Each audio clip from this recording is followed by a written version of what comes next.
ഓണം ഇങ്ങെത്താറായതോടെ മാർക്കറ്റുകളിലെല്ലാം വലിയ തിരക്കാണ്. ഞാനിപ്പോൾ നിൽക്കുന്നത് കോഴിക്കോട്ടെ പാളയം മാർക്കറ്റിലാണ്. വിവിധ സംസ്ഥാനങ്ങളിൽ നിന്നും കേരളത്തിൽ നിന്നും ഒക്കെ ഉൽപ്പാദിപ്പിക്കുന്ന പച്ചക്കറികൾ അനേകം എത്തുന്ന ഒരു സ്ഥലമാണ് പാളയം മാർക്കറ്റ് എന്ന് പറയുന്നത്. രാവിലെ വരുമ്പോൾ തന്നെ അതിൻ്റെതായ വലിയ തിരക്കും ആൾബഹളവും വാങ്ങിക്കാൻ വരുന്ന റീറ്റെയിൽ ആളുകളുടെ ഒക്കെ വലിയ നിര തന്നെ നമുക്ക് ഇവിടെ കാണാം. എന്നാൽ ഓണം എത്തുമ്പോൾ ഏതൊക്കെ സാധനങ്ങൾക്കാണ് വില കൂടിയത് എന്നൊക്കെയാണ് നമ്മൾ നോക്കുന്നത്. സാധനങ്ങളുടെ വില ഇപ്പം എങ്ങനെയാണ്? ഇപ്പം വില സാധാ വില തന്നെയുള്ളൂ. കുറെ കാലമായിട്ട് നിലനിൽക്കുന്ന അതേ വില തുടർന്നു പോകുന്നുള്ളൂ. ഓണമെത്താൻ ഇനി കുറച്ച് ദിവസം കൂടിയാണുള്ളത്, ഒരാഴ്ച മാക്സിമം. ആ സമയത്തേക്ക് വില കൂടുമായിരിക്കും അല്ലേ? 2 ദിവസം കൂടും, അത്രയേ ഉള്ളൂ. അത് തമിഴ്നാടും കർണാടകയും വില കൂടുന്നതനുസരിച്ച് കേരളത്തിൽ കൂടും. അല്ലാണ്ട് ഇവിടെ പ്രത്യേകിച്ച് വില കൂട്ടുന്ന പരിപാടിയൊന്നുമില്ല. ബാക്കി നേന്ത്രപ്പഴത്തിന്റെ വലിയൊരു ശേഖരം തന്നെ നമുക്ക് ഇവിടെ കാണാൻ കഴിയുന്നുണ്ട്. നേന്ത്രപ്പഴത്തിന്റെ ഒക്കെ വില വലിയ തോതിൽ കൂടിയിട്ടുണ്ടോ ഓണാവുമ്പോ? അതോ പഴയ വില? സാധാരണ വില തന്നെ, എല്ലാവരും കയറ്റല്ല, സാധാരണ തന്നെയാണ്. എത്ര രൂപയുണ്ട് ഇപ്പോ? ഇന്നിപ്പോ 45.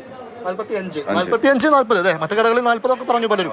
45-40 ഒക്കെ ആയിട്ട് നോർമൽ പ്രൈസ് ആണ്. കഴിഞ്ഞ ദിവസങ്ങളൊക്കെ അതായിരുന്നു. അതേമാതിരി തന്നെ. ഓണം ഇങ്ങനെ എത്തുന്ന സമയത്ത് വലിയ വ്യത്യാസമൊക്കെ വരുമോ? അതിന്റെ ആ ടൈമിൽ ചെറിയൊരു മാറ്റം ഉണ്ടാവും.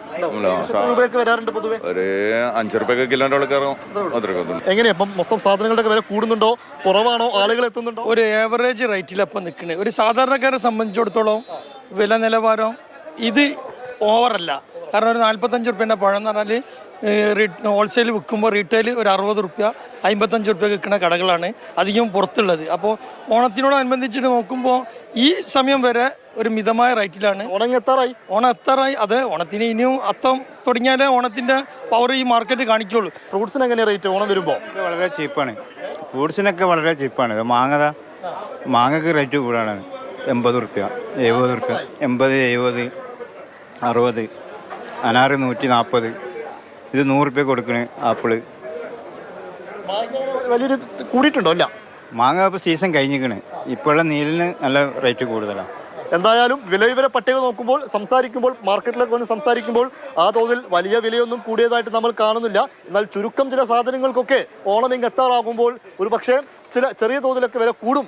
അത് സാധാരണ പതിവുള്ളതാണ് എന്നാണ് ഇവിടെയുള്ള കച്ചവടക്കാരും മാർക്കറ്റിലുള്ള മറ്റു പലരും പറയുന്നൊരു കാര്യം. പാളയം മാർക്കറ്റിൽ നിന്നും അരുൺ കിഷോറിനൊപ്പം ഇംതിയാസ് കരീം, മാതൃഭൂമി ന്യൂസ്, കോഴിക്കോട്.